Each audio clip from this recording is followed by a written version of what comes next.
예, 할렐루야. 오늘 8월 24일 주간 첫 새벽 예배입니다. 화요일 날짜입니다. 오늘 본문 말씀 우리 사사기 9장 16절에서 25절 말씀 묵상하도록 하겠습니다. 이제 너희가 아비멜렉을 세워 왕으로 삼았으니 너희가 행한 것이 과연 진실하고 의로우냐? 이것이 여룻바알과 그의 집을 선대함이냐? 이것이 그의 손이 행한 대로 그에게 보답함이냐? 우리 아버지가 전에 죽음을 무릅쓰고 너희를 위하여 싸워 미디안의 손에서 너희를 건져냈거늘 너희가 오늘 일어나 우리 아버지의 집을 쳐서 그의 아들 70명을 한 바위 위에서 죽이고 그의 여종의 아들 아비멜렉이 너희 형제가 된다고 그를 세워 세겜 사람들 위에 왕으로 삼았도다. 만일 너희가 오늘 여룻바알과 그의 집을 대접할 것이 진실하고 의로운 일이면 너희가 아비멜렉으로 말미암아 기뻐할 것이요 아비멜렉도 너희로 말미암아 기뻐하려니와 그렇지 아니하면 아비멜렉에게서 불이 나와서 세겜 사람들과 밀로의 집을 살을 것이요 세겜 사람들과 밀로의 집에서도 불이 나와 아비멜렉을 살을 것이니라 하고 요담이 그의 형제 아비멜렉 앞에서 도망하여 피해서 부엘로 가서 거기에 거주하니라. 아비멜렉이 이스라엘을 다스린 지 3년에 하나님이 아비멜렉과 세겜 사람들 사이에 악한 영을 보내심에 세겜 사람들이 아비멜렉을 배반하였으니 이는 여룻바알의 아들 70명에게 저지른 포악한 일을 갚되 그들을 죽여 피 흘린 죄를 그들의 형제 아비멜렉과 아비멜렉의 손을 도와 그의 형제들을 죽이게 한 세겜 사람들에게로 돌아가게 하심이라.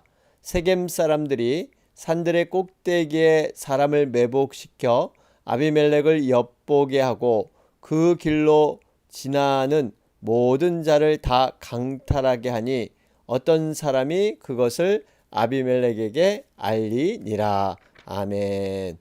우리 사사기 계속 살펴보는 가운데 있습니다. 여러분, 이 사사기에서 중요한 사사로 등장하는 사람이 바로 기드온이죠. 기드온은 굉장히 많은 분량의 기록이 되어 있습니다. 기드온 전의 사사들은 하나님 앞에 의로운 면이 많이 기록되어 있지만 근데 기드온을 기점으로 해서 후반부에 들어선 이 사사들은 너무나 참 인간적으로 부족하고 또 하나님 앞에 실수하고 넘어지는 이러한 불완전한 모습들이 많이 기록되어 있습니다.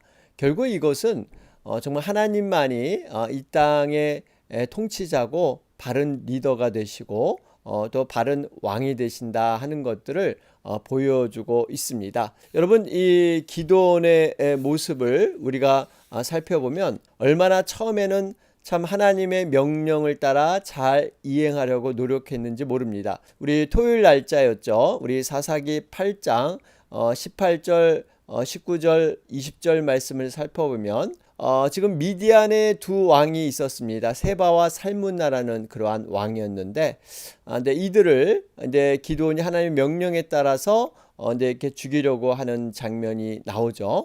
그래서 물어봅니다. 너희들이 죽인 그러한 사람들이 어떤 사람들이냐? 그랬더니 그들이 너와 같아서 하나같이 왕자들의 모습과 같더라 하니라. 그러죠. 여러분, 이게 왕자들의 모습과 같더라. 그러니까 지금 세바와 살문나 이들은 미디안의 왕인데 이 왕들이 죽인 사람 가운데 기드온의 형제들이 있었습니다.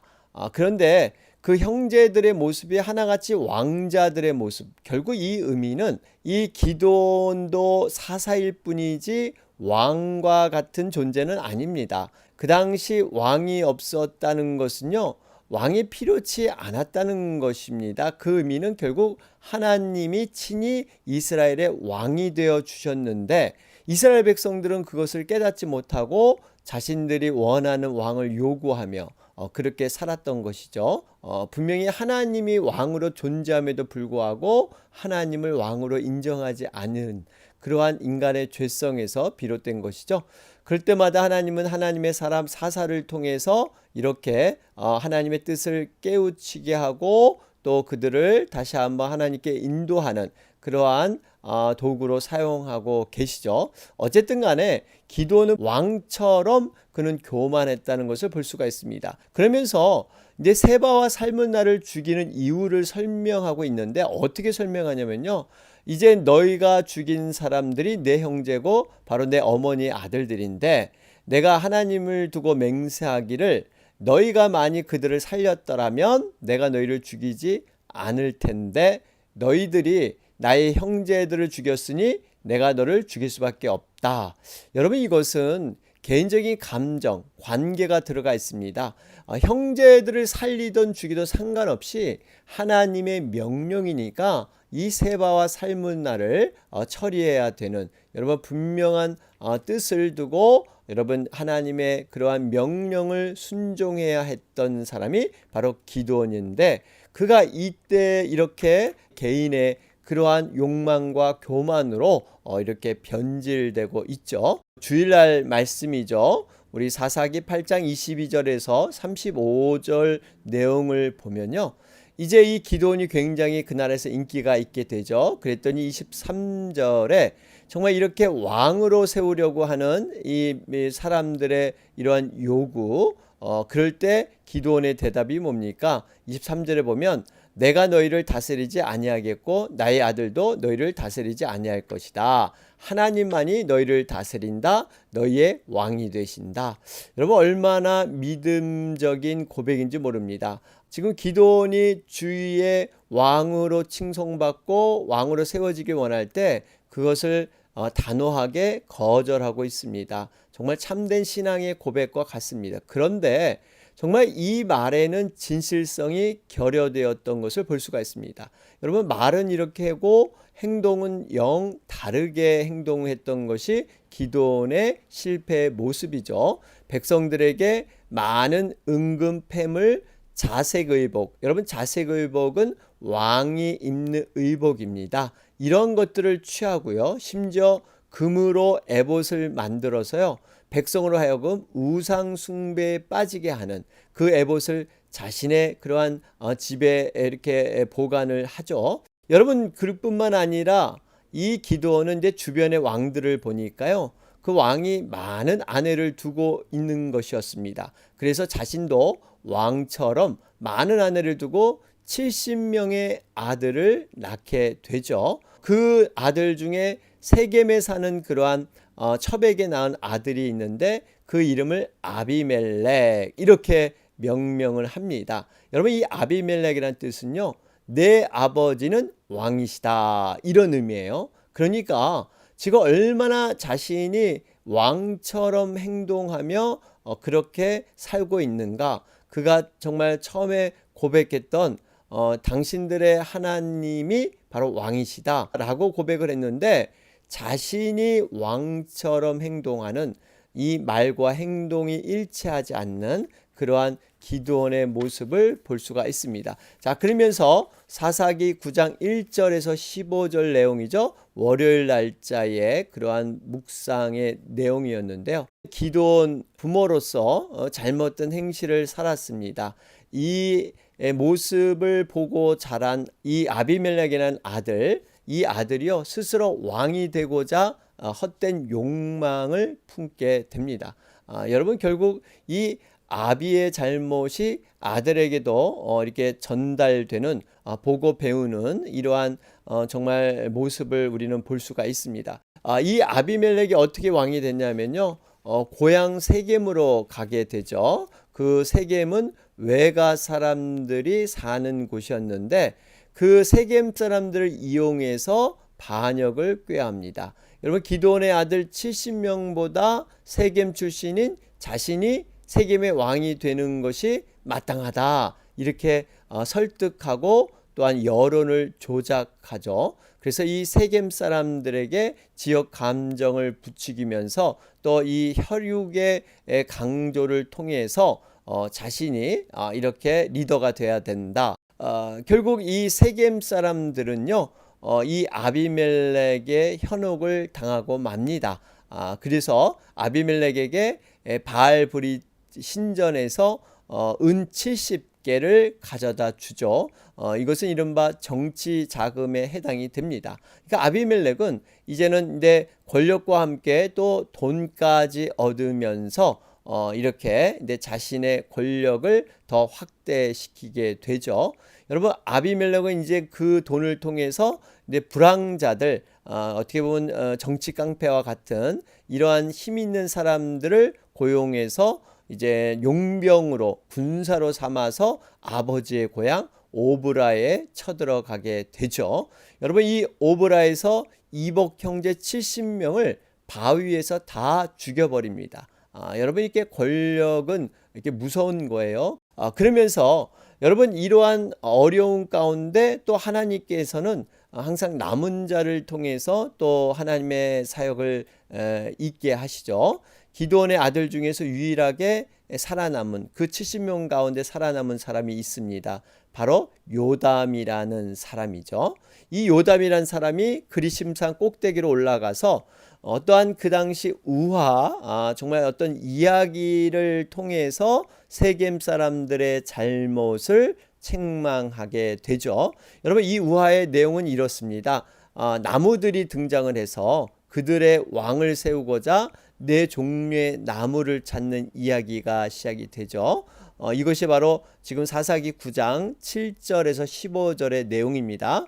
이 나무가 바로 감람나무, 무화과나무, 포도나무, 이렇게 또 하나는 가시나무, 이렇게 네 가지가 등장을 하는데, 감람나무, 무화과나무, 포도나무는요, 왕으로 삼으려 할 때 그 나무들의 요청을 거절합니다. 그들은 이구동성으로 자신의 본분을 저버리고 나무들 위에 군림하는 것은 잘못이다. 이거는 있을 수 없다 하고 거절을 하죠. 그런데 문제는 네 번째 가시나무입니다. 이 가시나무는 새 앞의 나무와 다르게 자기가 왕이 되면 모든 것을 다 이렇게 잘해주겠다. 그러면서 헛된 거짓말로 다른 나무들을 현혹시키고 있죠. 특별히 우리 15절 말씀, 9장 15절 말씀을 보면 가시나무가 나무들에게 이르되 만일 너희가 참으로 내게 기름을 부어 너희 위에 왕으로 삼겠거든 와서 내 그늘에 피하라. 그래요. 내 그늘에 피하라. 여러분 한번 생각해 보시기 바랍니다. 가시나무에 그늘이 있을까요? 이것은 순전히 거짓말이죠. 지금 이렇게 얘기를 하고 있는 거예요. 그리고 만약에 복종하지 않으면 불이 가시나무에 나와서 레바논의 백향목을 사를 것이다. 협박까지 하는 것이죠. 여러분, 레바논의 백향목은 나무 중에 최고의 품질에 해당이 됩니다. 그러니까 모든 가치 있는 나무를 내가 다 불살라 버리겠다. 결국 이스라엘 백성들을 자신이 이렇게 처단해 버리겠다. 이런 얘기를 하는 것이죠. 이제 요담은 이러한 우화를 통해서 이 아비멜렉에 대한 잘못을 지적하며 그것을 도왔던 세겜 사람들이 돌아올 수 있도록 간절히 촉구하고 있습니다. 자, 그러면서 이제 오늘 말씀이 요담이 이 자신의 우화에 등장하는 가시나무의 정체가 아비멜렉임을 밝히면서요, 그를 왕으로 세운 세겜 사람들 책망하며 다시 제자리로 돌아오길 원합니다. 여러분 16절 말씀을 보니까 진실하고 의로우냐, 이렇게 지금 그 마음을 돌이킬 수 있도록 회개할 수 있도록 이렇게 촉구하고 있죠. 뿐만 아니라 또 19절 말씀을 봐도 만일 너희가 오늘 여룻바알과 그의 집을 대접할 것이 진실하고 의로운 일이면 너희가 아비멜렉으로 말미암아 기뻐할 것이요.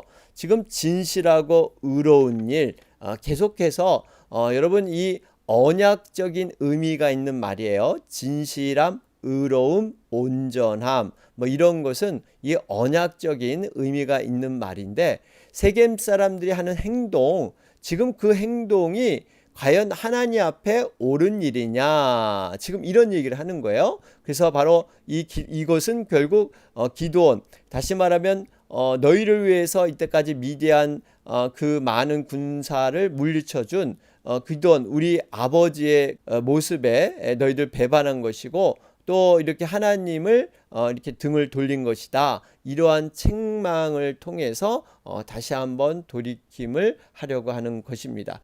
요담을 통해서 말하는 우화 이야기는요, 결국 이스라엘에게는 왕이 필요 없다는 것입니다. 왜냐하면 하나님이 이미 왕으로 계시기 때문입니다. 그러므로 우리가 이 왕을 달라고 요구하는 것, 그리고 어떤 사람이 왕이 되겠다고 나서는 것, 이런 것은 명백하게 하나님께 대한 반역이고 배반이라는 거예요. 이것이 바로 멸망의 길을 자처하는 행위다. 이 얘기를 지금 하고 있는 것입니다. 여러분, 사람들은 오히려 이 당시 때 요구하는 것은요, 사람들 위에 군림하는 왕이 필요한 것이 아니라 도리어 낮아지고 하나님을 섬기고 사람을 섬기는 이러한 모습으로 살아야 하는데, 가시나무는 정말 이렇게 하나님의 왕권을 거부하고 스스로 왕이 되려고 하는 것, 이건 교만함이고 인간적인 욕망에서 비롯된 것입니다. 이것을 세겜 사람들이 현혹을 당해서 이용을 당한 것이죠. 그리고 이스라엘 백성들은 이것을 그냥 묵인함으로 또 동의하는 결국 이러한 결과가 된 것입니다. 결국 이것은 과연 인생의 행복이 있느냐? 그렇지 않다는 겁니다. 여러분, 분명히 하나님이 왕으로 살아야 행복하는데, 결국에는 가짜의 모습의 왕들이 우리 삶을 통치할 때 자신의 생각처럼 그렇게 행복하느냐? 아니다 하는 것을 결론적으로 오늘 본문에서 말씀하고 있습니다. 어떤 유익도 얻지 못하고 오히려 그 가시에 찔림을 당하고 결국에는 거기서 불이 나와서 불사름을 다르게 되는 그러한 결과를 초래합니다. 20절 말씀을 우리가 보시면, 그렇지 아니하면 아비멜렉에게서 불이 나와서 세겜 사람들과 밀로의 집을 살을 것이요, 세겜 사람들과 밀로의 집에서도 불이 나와 아비멜렉을 살을 것이니라 하고, 여러분, 저주가 그대로 세겜 사람들이 다 불살라 진멸되게 되고요, 아비멜렉도 결국 그들에 의해서 비참하게 죽음을 당하게 됩니다. 결국 본문의 말씀은 누가 우리의 왕이냐, 무엇이 우리를 가치 있게 하며 또 어떻게 하는 것이 우리의 본분이고 살 길인가 하는 것을 보여주고 있습니다. 사사기는 이제까지 이스라엘 문제를 다루면서요, 주로 바알 숭배의 문제를 지적해 왔는데요, 그러나 오늘 본문에서 책망의 주된 강조점은 바알 숭배에 있는 것이 아닙니다.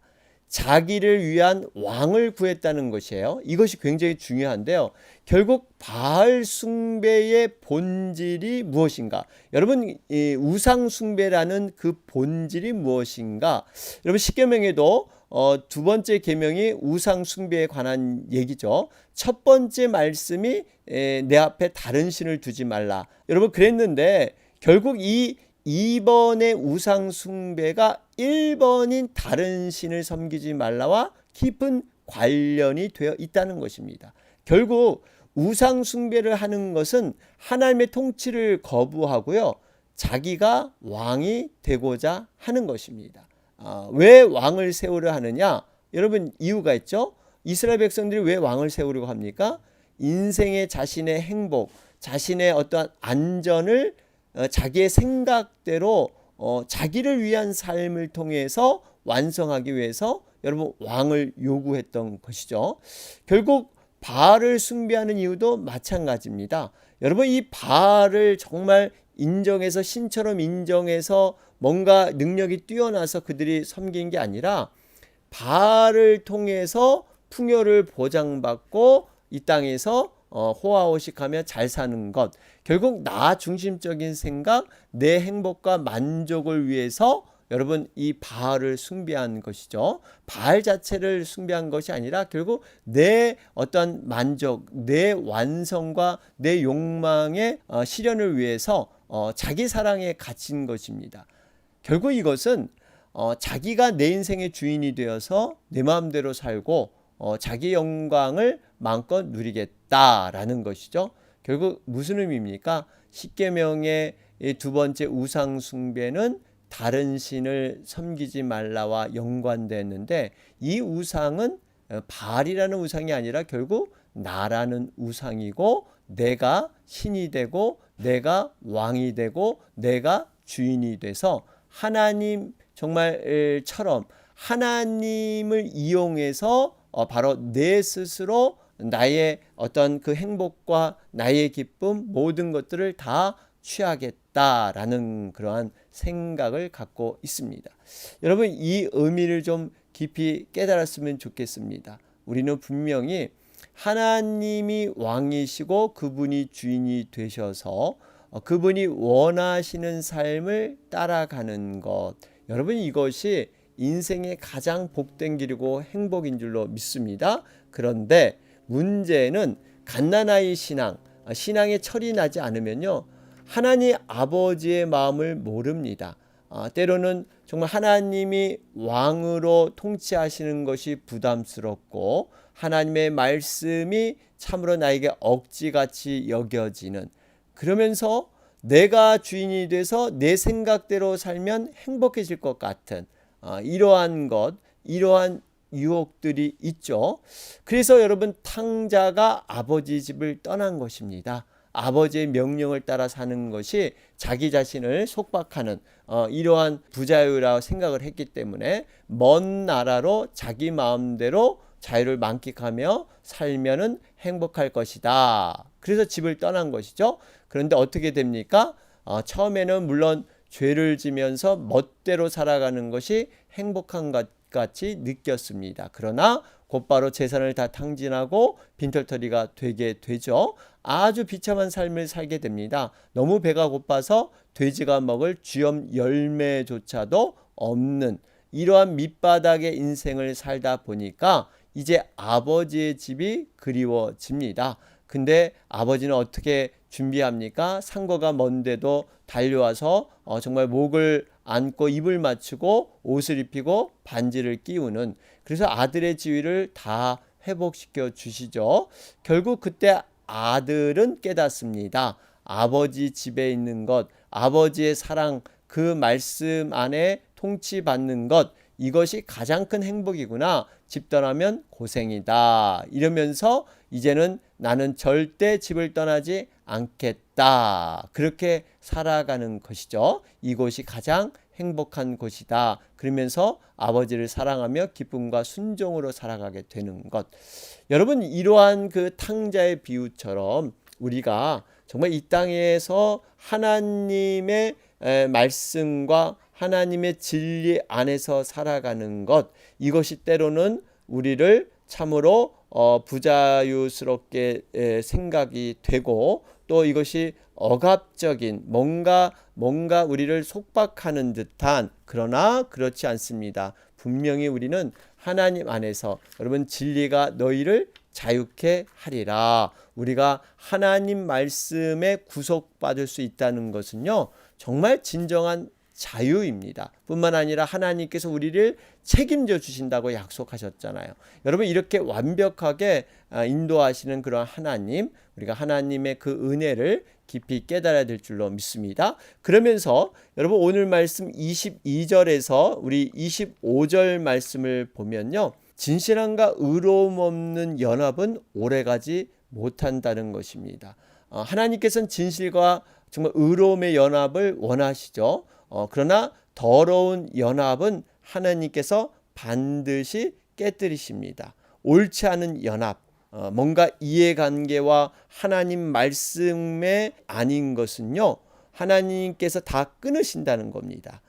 곳곳에 어떤 인간의 혈과 육에 의해서, 자신의 필요에 의해서, 인간적인 판단에 의해서 얽혀진 관계를 하나님께서는 반드시 끊으신다는 거예요. 지금 아비멜렉이 이스라엘을 통치한 지 3년이 됐는데 그와 세겜 사람들 사이에 하나님께서 보내신 악한 영, 이것이 임하게 되죠. 이것은 굉장히 그 사사들에게 보냈던 여호와의 영과는 대조적인 그러한 악한 영이었습니다. 이 악한 영이 결국에는 세겜 사람들과 아비멜렉 사이를 갈라놓게 되죠. 그러면서 세겜 사람들은 이 그리심산과 에벨산 꼭대기에서 매복해서 아비멜렉을 감시하는 이러한 형태를 갖추게 됩니다. 여러분, 우리가 잘 알아야 할 것은요, 분명히 하나님께서 살아 계셔서 하나님이 원하시지 않는 그러한 연합, 그러한 모습은 반드시 하나님께서 갈라 놓으셔서 하나님의 선함을 드러나게 하신다라는 것을 우리는 볼 수가 있습니다. 여러분, 우리가 기도해야 될 것은 우리의 모든 연합, 하나됨이 분명히 말씀의 진리 안에서 하나님께서 주시는 성령의 인도함 안에서 하나가 되고 연합이 돼야지 이것이 온전한 기준 없이 그저 나의 어떠한 이해관계, 인간적인 이러한 감정, 어떤 이러한 친분, 이런 것으로 연합이 되면요, 반드시 그것은 하나님께서 터치하신다는 사실입니다. 그렇기 때문에 우리가 또 하나 이 악한 영의 지배를 받지 않도록 늘 힘써야 됩니다. 정말 성령의 지배를 받고 성령의 인도함을 우리가 따라갈 수 있도록 여러분 그렇게 힘써야 될 줄로 믿습니다. 자, 오늘 말씀 정리하면 진실함과 의로움을 버리면 악한 영이 쉽게 틈탑니다. 여러분, 우리에게 정말 성령의 인도함 속에서 분별력을 가지고 모든 일을 결단하고 판단할 수 있도록 여러분 위해서 함께 기도하시기 바랍니다. 오늘 화요일 날짜입니다. 우리 미국과 한국을 위해서 여러분 간절히 기도하는 그러한 날입니다. 지금 아프가니스탄 너무나 어려운 그러한 상황에 있습니다. 하나님께서 공평의 정말 저울의 추로를 통해서 정말 아프가니스탄 다시 한번 하나님께서 건져주시도록 간절히 기도하며 나가도록 하겠습니다. 우리 육신의 정말 또 회복 중인 치료 중에 있는 지체들을 위해서 함께 기도하도록 하겠습니다. 다 같이 기도드리겠습니다.